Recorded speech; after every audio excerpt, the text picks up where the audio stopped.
The Tennis Gambling Podcast on the Sports Game Podcast Network is brought to you by Market Fantasy. Get up to 1K in a deposit match with some Market Fantasy with the promo code SGPN. And welcome, everybody, to the Tennis Game Podcast here on the Sports Game Podcast Network. It is currently Monday morning, August 4th, around 11 a.m. Eastern Time. I'm your host, always, Scott Reichel, once again going solo for this pod. Time to get into the breakdown of the quarterfinals here in Toronto. It's been a while. Good to see all of you. Said many times on the show in the past that the North American tennis tournaments are pretty tough to actually record episodes for because the matches end so late. Then they start early in the morning, and because of that, it's tough to find an actual opportunity to record with lines in every match. So we kind of had to go AWOL for a bit, but we are back for the quarters because we have no day matches. We have the quarterfinals broken down into Monday and Tuesday. First match is 7 p.m. tonight, so we do have some time. And once again, we're here for a show. So before we get into the actual breakdown of the quarters, before we get into the recap of what happened on Sunday, a reminder, first of all, they can help support the show by like, subscribing to YouTube. A reminder, the podcast is also available on Spotify and Apple. So if you want the podcast in video format as well with the live stream component, check out the YouTube channel, SGPN Tennis Gambling Podcast. If you want the audio version only, post-edit, you can find it on Spotify and Apple, SGPN Tennis Gambling Podcast. So once again, if you're checking out either way, subscribe and like on YouTube, and don't forget to leave a rating and a review on Spotify or Apple. Plus, a reminder, check out the merch store on the SGPN website. We have a lot of great tennis merch. We have sweatshirts, we have t-shirts, we have mugs, different colors, very affordable, very comfortable. Check out all the merchandise that we have on the merch store, not just for this show, but for the other shows with the network as well. Plus, a reminder, the Sports Game Podcast is back with the NFL previews, because if you didn't look at the calendar, preseason actually already started technically with the Hall of Fame game.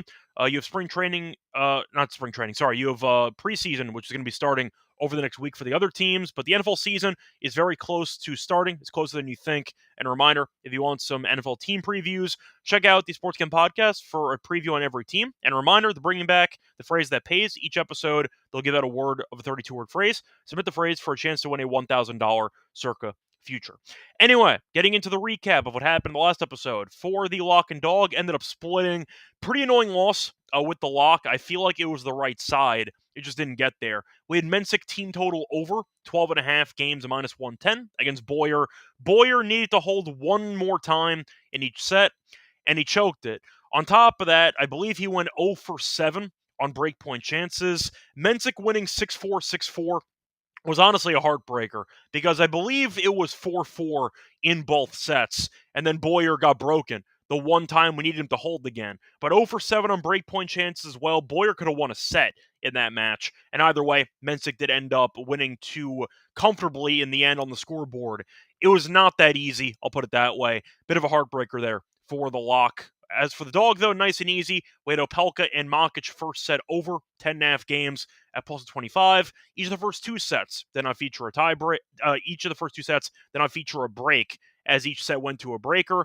I give that on YouTube. That was plus 850 for each of the first 2 sets on, once again, a tie break type of prop or parlay special, whatever you want to call it. So either way, that was plus 850. Nice win there if you follow me on Twitter. But nice win for the dog. Never in doubt, as you saw each player hold for the first hour and a half, 2 hours of that match. Anyway, time to get into the recap of Sunday's matches. I was going to recap more of the tournament, but to be honest, that would take too long. And I know a lot of you want to get into the matches for Monday and Tuesday. So instead, we're just going to recap what happened on Sunday. A lot of content because we had a bunch of competitive matchups, 4 matches, and every single matchup did not end in straight sets. So de Minaur ended up beating Tiafoe in 3. You can argue that he should have won in straight sets because he was up a break twice to begin the second set. However, he eventually fell apart. Tiafoe won the set, and then eventually de Minaur got the job done, breaking towards the end of the third set, and then eventually held to win. So nice win for de Minaur. I know that he was decent favorite, minus 350. Got the job done. Wasn't easy, but de Minaur's been in great form. He was pretty fortunate, though, with the draw because O'Connell dropped out, who's always injured, and de Minaur got to get an extra day or 2 of rest, which he might have needed after winning the DC title. But he's been in great form after complaining about the schedule and the ATP level and the potential overworking. He's bounced back. He won in DC. He ended up winning the first couple rounds here, and he looks very good. We'll see how he looks against Shelton in the next round. But nice win, though, in 3 for him. Tiafoe, it felt like, had a classic I'd say, brain fart moment there, where he was basically facing break point and said, you know what? Let me try a drop shot. Yeah, okay. Good luck with that against Dimonauer. And then Dimonauer, of course, hit the passing shot. He got the break. But yeah, drop shot against Dimonauer is probably not the shot you want to go with, and that's what he went with. So Tiafoe ended up losing to Dimonauer. Not going to roast Tiafoe too hard, though, because he was a massive underdog in the matchup, but nice job of Dimonauer to get the job done. You saw Rublev win a weird match against Fokina, because Rublev was incredible serving the entire match, and yet he still went down a break, or he still went down a set, I mean, because Fokina was able to outlast him in a tiebreak in the first set. Rublev had a bunch of chances, at least to, I'd say, put a stranglehold on the match, and instead he just kept blowing opportunities. Felt like Fokina had to battle in almost every service game where Rublev was kind of coasting. And either way, point is Fokina won the first set. He also had a chance to potentially win the match in straight sets, as Fokina did have a love 30 chance in the 4-5 return game. So he could have potentially won. He was 2 points away from winning. Rublev ended up fighting it off, and then eventually Rublev won the breaker. Then he broke Fokina, he held again, and Fokina said, I am out of here, and he left. So Fokina had a pretty decent chance of winning. To be honest, Rublev was outplaying him the entire match, and it felt like Fokina was pretty fortunate to win a set in the first place, because Rublev was just serving bombs. You look at the return points, I'd say Fokina spent significantly more time serving than Rublev did. A lot of very straightforward holds for Rublev, and I cannot say the same about Fokina. And then Rublev eventually got the job done as Fokina retired halfway through the third set. For the actual stats to back it up, the first serve points, Fokina won 68%. Rublev won 90% of his first serve points, did not get broken in the entire match. So Rublev served very well, and he got the job done there in 2.5 sets. Then you had the full amount of drama that we ended up seeing at night, as you saw Shelton beat Caboli in a final set breaker. Caboli choked, no way around it. He was up 5-3 in the third set. You figure Shelton, not a great returner. He's probably dead. Not so fast. Caboli blinked, and eventually he got broken. He fought off one break point, got broken, and then eventually he ended up losing in a breaker. They had an altercation, or at least a form of dialogue at the net. Do I care what they were talking about? No. It felt like Caboli was kind of just ranting because he choked and he was mad and he wanted to express his frustration. But at the end of the day, he choked. Nothing else to add. Nice comeback by Shelton. Shelton, at the end of the day, is a very good tiebreak player, and he's proven it over the years. And Caboli never stood a chance in that tiebreak. He went down 2 mini breaks immediately. He was down immediately, basically 4-1. And it felt like he kind of mentally checked out after that, as Shelton won 7-1 in the breaker. But either way, Caboli played well, served for the match. He choked it, and nice job by Shelton to not roll over and to come back and win a pretty entertaining 3-set thriller. Then you had the late match between Leheshka and Fritz, and Leheshka ended up falling apart in the breaker there. It was a matchup that featured 0 breaks in the entire match. Both players combined to go 0 for 14 on breakpoint chances. Both guys serve very well, though. Leheshka won 81% of his first serve points, 60% of his second serve points, and Fritz won 82% of his first serve points, 57% of his second serve points. Felt like Leheshka was the slightly better player the entire match, but it was really close because both guys couldn't break to save their lives. Fritz, though, is objectively the better tiebreak player, and he looked like it in the late stages of the third set. I'm not going to say Leheshka choked, but he was up a mini break. He was up 4-2 in the breaker. And then Fritz did very well, as Fritz ended up winning 5 of the last 6 points in the breaker. But either way, a point is Fritz got the job done. Nice job by him. As for us, bit of a painful loss. We had Leheshka to win the event at 28-1, and he was up mini break in the third set, and he fell short. So, fun matchup. If you stayed up to watch it, there were no breaks at all, so it felt like it was kind of watching 2 serve bots go at it.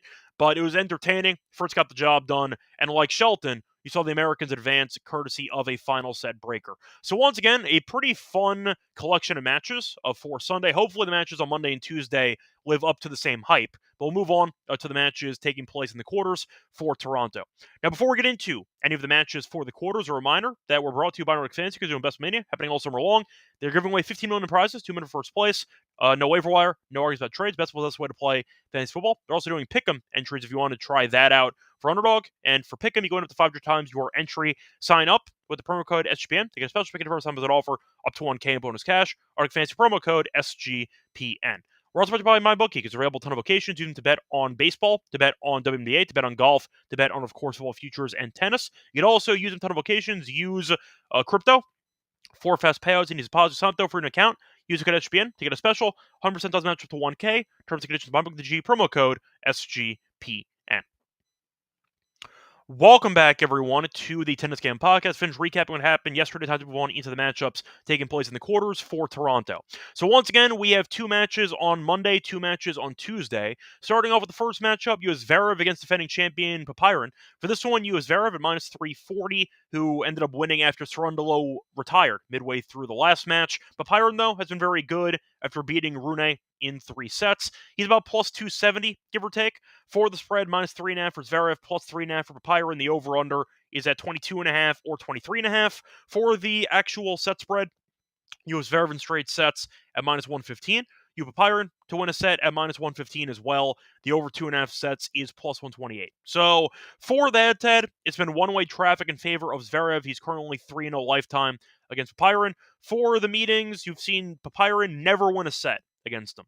So they faced off in a couple of hardcourt matchups in 2018-2019. So very dated. Faced off last year, though, in the Olympics on clay. We know that Popyrin's decent on clay, not amazing. He's definitely better on hardcourt, even though he did win a title in Umag on clay a couple years ago. But Zverev has won every meeting in straight sets. For the path, Zverev won via retirement against Cerundolo after winning the first set. He ended up beating Arnaldi in 3, and he beat Walton in a competitive straight set battle.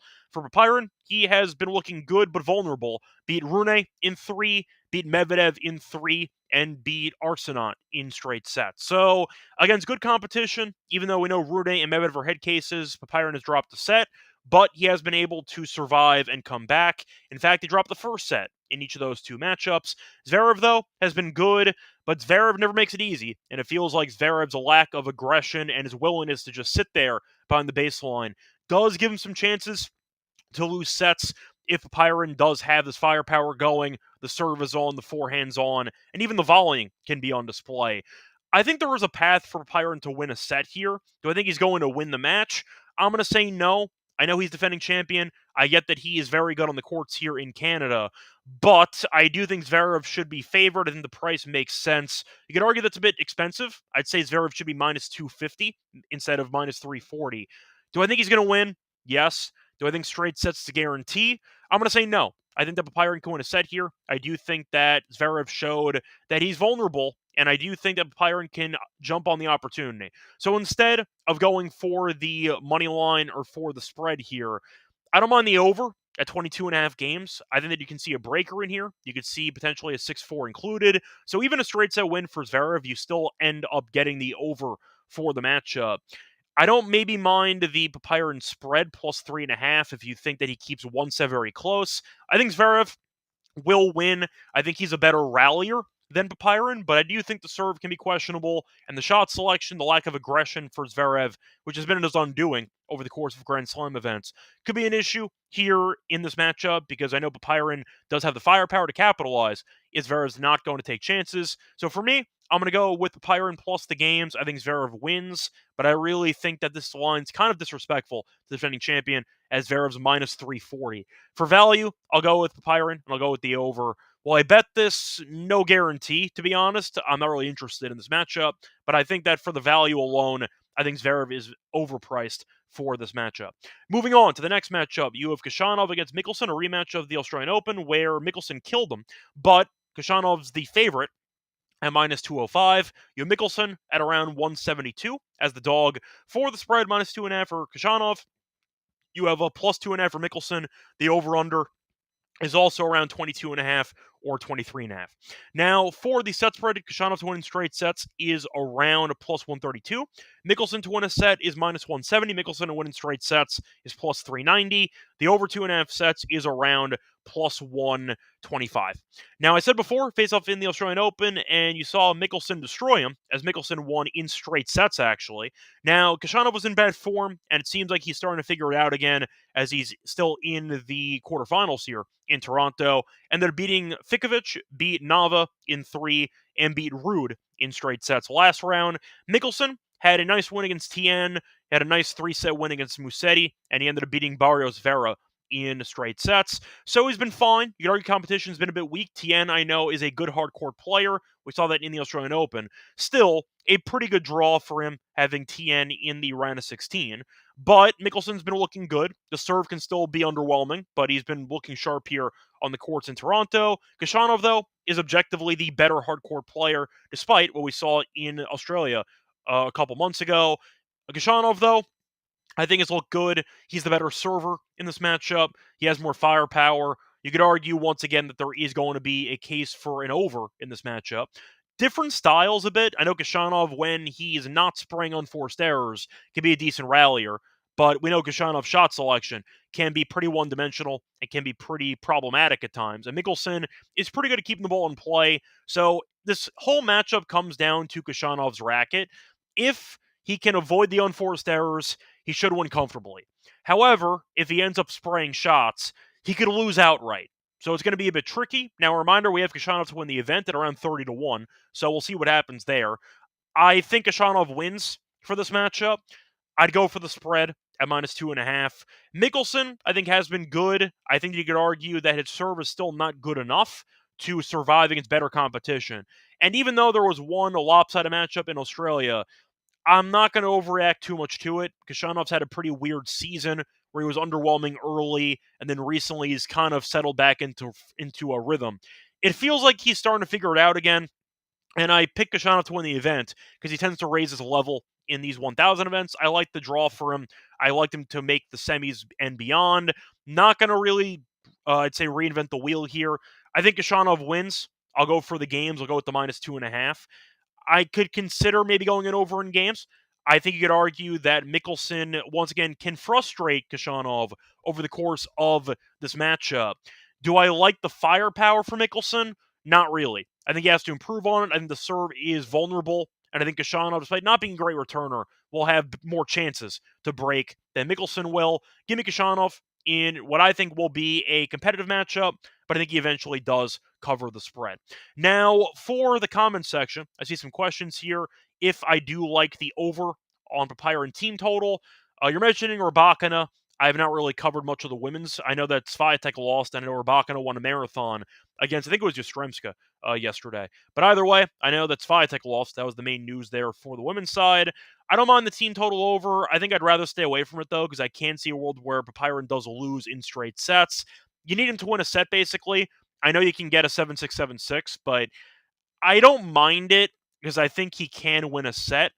But I see a world where Zverev wins in straight sets and it's close and you still lose. So I think I'd rather go with the over or the spread personally when you're comparing the team total to the actual spread. A question from Rex if I like the over in the first set. I don't hate it. You could argue maybe one of them gets off to a slow start, so that could be the one reason why you're against it. It should be plus money. I don't mind the value if you want to go for it. But I think I'm going to stay away from either of those. I think I'd consider the over, but I'll pass on that. I see Sports Fan mentioning he's going to go with Zverev money line with the over. I don't hate that at plus 160. I like the price if you want to go for a combo play. And I see Andrew giving a backhanded compliment to Fritz. He'll never beat Sinner and Alcaraz, but he's a king amongst the clowns. You're not wrong.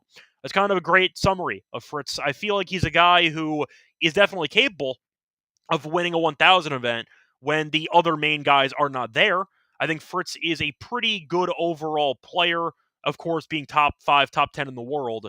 I wouldn't trust him to win a Grand Slam, but in a 1,000 event with no Alcaraz and Sinner, he's got a shot, and he was able to survive against Lehechka in the 3-set marathon yesterday. So I don't mind it. I'll get into Fritz's matchup in a second. I see Rex mentioning that Mickelson is better at the net. Definitely true. I've mentioned this many times for Khachanov. He is so one-dimensional behind the baseline. And he's never worked on his volley game at all. And that's one area I think he should work on. Maybe it's the Russians, because Rublev's the same way. I think Rublev should have worked on his volleying too.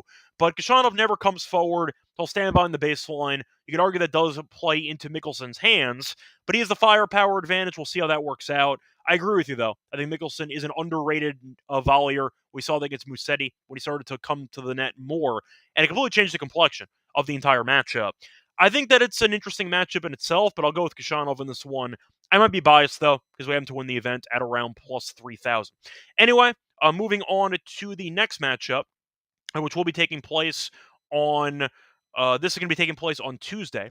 For this one, you have Shelton against Dimenauer. Now, Dimenauer is minus 175. Shelton's about plus 150. For the spread, you have minus 2.5 for Dimenauer at plus 110. You have minus 1.5 at around minus 125. For the actual Shelton side, you have plus 2.5 at minus 130. You have plus 1.5 at minus 105. For the over-under, I see 22.5 minus 160 on the over, or 23.5 minus 108 on the over. For the set spread, you have Dimenauer in straight sets at plus 157. You have Shelton to win in straight sets at plus 313. The over 2.5 sets is around plus 125. Now, they've never faced off before, which might surprise you, but that is true. Never faced off. Now, Dimenauer's in great form. He won the title in DC. Then he ended up winning against Comasagna in straight sets, had a walkover against O'Connell, and beat Tiafo in 3. As for Shelton, he's been winning, but has not been overly dominant. Ended up losing to Fekina in whatever the hell that matchup was in the semis. Then he ended up beating Manarino in straight sets, had a war against Nakashima, which he won in a final set breaker, and then he ended up beating Kaboli in once again a final set breaker. So we know Nakashima is good on hard court. Pretty similar player to Shelton, though, but he's a little bit worse. Big serve, not a great rallier, basically it. Kaboli's got firepower, but he's also a bit, I'd say, mentally fragile, and we saw that as Kaboli unraveled. Shelton's kind of fortunate to be here, because once again, Kaboli was up 5-3 in the third set and choked. Dimenauer, though, has been, objectively speaking, the better player recently. And you could argue stylistically, it's a very interesting matchup because both guys are opposites. Shelton does not really like to rally. He can, but he's more of course, a big server who likes to showcase the firepower, endpoints somewhat quickly. Dimenauer will run down every ball. He'll keep the ball in play, but the firepower is very unimpressive. So the argument is, which style will succeed in this matchup? Will Shelton overpower Dimenauer, or will Dimenauer's consistency and his rally tolerance eventually cause enough unforced errors from Shelton to win? I think it's a close matchup. I think it goes 3 sets. I think Shelton's serving will be, at least for one set, too much to handle, and I think that Dimenauer's returning and his overall consistency will wear down Shelton over a set as well. So I like the over on this one.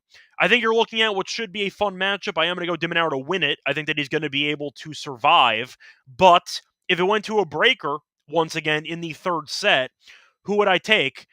I might take Shelton for that one. I think Shelton is a very good tiebreak player, and he's proven it. He has been very good in big moments in tiebreakers. The problem is he blows a bunch of break points en route to getting to the tiebreak, and we saw that in a couple of matches. I think Nakashima had a similar story there. A couple break points he choked, but then eventually did win the breaker anyway. There's a chance that Shelton does win this match. I'm not going to write him off immediately. I think Dimenauer is going to win. I think he's the better player, but I do think that Shelton will win a set here. Give me the over in this one. I think it'll be a pretty competitive matchup that might go down to a breaker, but I'll pick Dimenauer. He's playing great tennis. We saw in the final game that he broke against Tiafo. The court coverage is insane. He will force Shelton to hit the extra ball, and with Shelton's questionable shot selection, the extra ball might result in a couple of free points, and you can't give away free points against Dimenauer. Give me Dimenauer in this one. The problem is, I think the price makes sense, but 175 is kind of expensive. I'll go for the games there at minus 1.5 at minus 125. I think he wins. I think Shelton makes it close, but I am going to go with Dimenauer minus the 1.5 games for this one. Don't mind the over, though. 23.5 is pretty, I'd say, accurate for me based on what the total should be. 22.5 is minus 160. If you could find a 23 as a flat game total, I like it. I'll go for the over in games, though. I'm picking 3 sets after all. Give me the over for the games on that one. Moving on to the next matchup, the final one for the quarters. Going to look at a matchup between Rublev and Fritz. Should be fun. Now, Fritz a massive favorite, about minus 200. You have Rublev at around plus 180, give or take. For the spread, minus 2.5 for Fritz, plus 2.5 for Rublev. The over-under is at 23.5 or 24.5. For the set spread, you have Fritz to win in straight sets at plus 136. You have Rublev to win in straight sets at around plus 360. And for the over 2.5 sets, I see around plus 125. Now, for the head-to-head, it has been close. They're currently 5-4 in favor of, I believe it was Fritz who was favored, or I'd say who was ahead in the head-to-head. But on hard court, Fritz is kind of dominated. So they faced off a couple of times. They faced off on clay last year. Rublev won. Clay again, 2023. Rublev won as well. So hard court only. Fritz beat Rublev in 2023 in the Laver Cup in straight sets. Beat him in Cincinnati in 3 sets 2022. Ended up beating him in Indian Wells in straight sets. Beat him in Paris in straight sets as well. Lost in Dubai 2021, but he also lost in the Next Gen Finals in 2018. And Fritz did win Indian Wells in 2018 in straight sets. So ignoring the weird format of the Next Gen Finals and ignoring all the clay matches, Fritz has been very good against Rublev in the head-to-head on hard court, as Fritz has won a total of 4 straight hardcore matches that were regular format against Rublev, so you might expect Fritz to win. His serving was very good, as he did not get broken. However, Leheshka did have 9 breakpoint chances. Rublev, though, served very well against a great returner in Fekina, was not broken in the entire matchup. So both guys are serving quite well, and I think that can result in what could be another marathon featuring a breaker or two. I like the over in this one. I think Fritz makes sense being the favorite. Do I think it's too big of a number? I understand it. I would not want to lay $2 with him in this one. I think I'd rather go for Fritz at like minus 150, 160. $2, though, feels pretty expensive if I had to actually break it down. So I'm going to go with the over for this one. I think there'll be a breaker. So I don't mind the over half a tie break in this matchup. But I do think both players not getting broken in their last matches tells me the serve should be on solid, I'd say, display for this matchup. Fritz's return games can be very annoying because Fritz, we know, can set up breakpoint chances. He's not going to convert them, but he'll set up some chances. Rublev, though, did a pretty poor job early on converting chances against Fekina, who's not exactly the best server. Fritz, though, can serve very well. It's why Rublev's had a hard time beating him on hard court, because the return games for Rublev are not exactly impressive, I'll put it that way. So I see a bunch of holes in this one. Not going to predict a 7-6, 7-6, but I do think a 3-set war could be in the cards here. I like the over in the matchup. You might end up getting an over while it ending in straight sets. That wouldn't shock me either. Give me the over, though, for this one. I see the team totals. I see Fritz at around 13 at minus 130. I like that. I see Rublev at 12.5. Might be a good same-game parlay for the team total overs. Rublev has to win a set to go over his at 12.5. I think he'll win a set, but you might end up seeing Fritz win a pretty classic 7-6, 7-6, potentially. But I think I'll go with the over in this one. Give me Fritz team total over. I see Andrew mentioning 12.5. That's pretty juiced. I'll go with the 13 at minus 130 instead. Give me a close matchup that I think is going to be a good overall battle. I see Sportsfan mentioning the first set games at 10.5 at plus 175. Sportsfan, I'll ask you, which book did you find 175 on? Because I saw 150 as the best price. So I'll ask you, Sportsfan, I was looking at that market. What book did you find the 175 on? Because that's very intriguing for the 10.5 for the first set. I can see both players getting off the slow starts return-wise. Both guys serve well. Court speed's been pretty fast here in Toronto. I can see a tie break in the first set. That wouldn't shock me either. But Sportsfan, just let me know where you found that price at 175. That is pretty generous from what I saw. I saw a couple of books that had like 135, 140. 175, though, is a very good price, so I'd recommend taking that. But I am curious where you ended up finding that line. Anyway, it's going to wrap it up for the actual match breakdown. It's time to move on into the lock and dog picks. For that, though, reminder, they're brought to you by our sponsor, which is Circa. They're still hosting 3 of the biggest football contests of the NFL season. That's Circa Million, that's Circa Survivor, and the Circa Rendissimo. Over $200 million in guaranteed prizes. Cannot call yourself a 2D gen if you're not going to be competing in the contest. coming out with SGPN at Circa Contest Weekend from August 21st to 23rd for an amazing weekend, including live shows and open bars. Plus, you get 15% off your stay at Circa with the code SGP15. Contest open to everyone. Sign up in Nevada, play for anyone with the help of SGPN's official proxy. To footballcontest.com. Use code SGP, $50 off your proxy fees. We're also brought to you by Rhythm because they have power trends now, which have been dominating baseball and WNBA. So for the actual stats behind baseball power trends, the under batter props that they have are hitting around 70%. And a reminder, WNBA power trends since the All-Star break are 27 and 16 with an ROI of 23.36%. Download the app though, check out power trends, start betting smarter. We have a free trial combo or link with Rhythm. Use the link sportsgambling's Rhythm to get your 7-day free trial. Welcome back, everyone, to the Tennis Game Podcast. We're going through the matches for the quarters in Toronto. Time to move on into the lock and dog picks. By the way, I see a question from Toad for the 12.5. Are you referring to the first set total or the team total, Toad? Because 12.5 games, you can refer to the first set totaled games or the actual player to win by himself over 12.5 games. So that's what the game totals can mean. Either you're talking about a first set or you're talking about the team total, which is the amount of games one player wins. That's what that means. So 12.5, what he's referring to, I think he means the team total for Fritz. I didn't see a 12.5. If I did, it was very juiced. I saw 13 or 13.5. We're talking about the team total that's under the player total games tab on DraftKings. That's what it's referring to. Speaking of team totals, though, that's going to segue. Once again, 12.5, that's he's talking about, I think, the Fritz team total over on his games. I think that's what he's referring to for that. But for my lock, I'm going to go with the team total. Going to be a guy that's been a friend of ours on the podcast recently.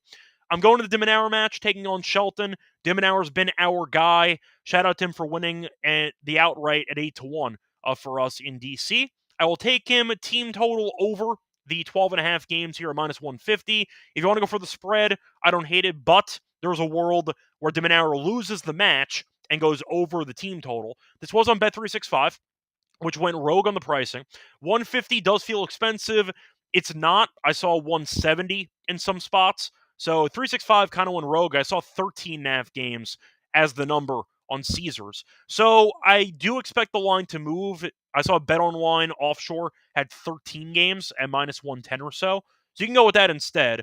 I'll go 12.5 though at minus 150. So Shelton, we know, is a bit of a long set magnet because his breaking skills are not very impressive and his serve is quite good.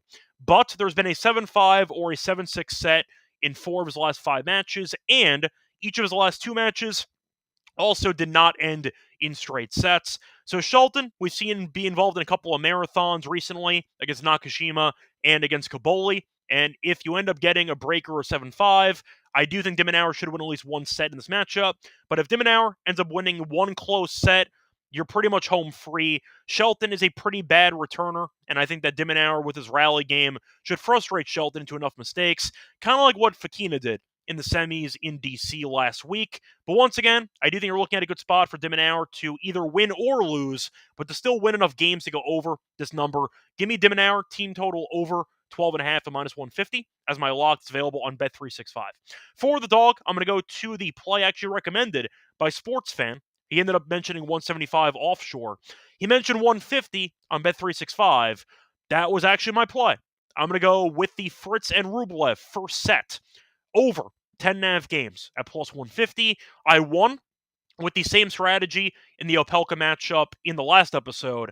I'll run it back on this one. We saw Fritz's poor returning skills against Leheshka in the last round.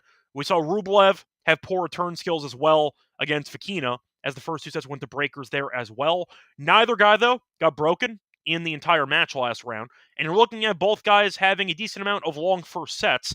3 of Fritz's last 4 matches have had at least 12 games in the first set. Same with Rublev, the exact same stat. So both guys have been really poor at breaking early in matches while serving pretty well, and both guys should serve well, in my opinion, for the early stage of this matchup. But 4 of the 6 head-to-head meetings have also been close in the first set. 4 of the last 6 head-to-head meetings have had at least 12 games in the first set. So once again, this prop is cashed in 4 of the last 6 meetings. And on top of that, you have seen a bunch of long first sets with these two guys individually recently. And 150 is a great price for two guys who did not get broken in the last round. Give me a bunch of holds, give me no breaks, and give me the over for the first set. And I like the price here at 150. I'll take that as my dog for the show. So once again, the plays here for the lock and dog for the quarters in Toronto. The lock's going to be on Debonair. Team total over 12.5 games minus 150 on Bet365. For the dog, also Bet365. Give me the first set over 10.5 games in the Fritz match at plus 150. It's going to wrap it up for the show. Back once again for the semis in Toronto. Till next time, I'm on Twitter or Radio.